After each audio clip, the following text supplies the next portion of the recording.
Okay, example number 1, I have here a tangent and a secant. So, apply natin yung theorem ng tangent secant. So, ano yung AB natin? AB natin is x. So, nakalagay x squared, x. Pwede na rin squared.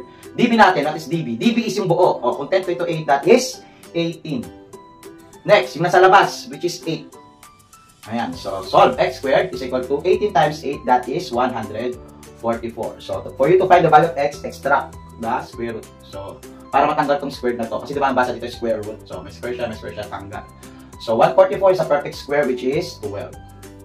So, that will be your final answer. So, ibig sabihin, this is 12. Okay, next example. Okay, example number 2 for tangent secant power theorem. So, in this case, ganun ulit, meron tayong tangent, tapos meron tayong secant. Okay lang pala kung magbaligtad sila. So, lagay tayo ng equal sign.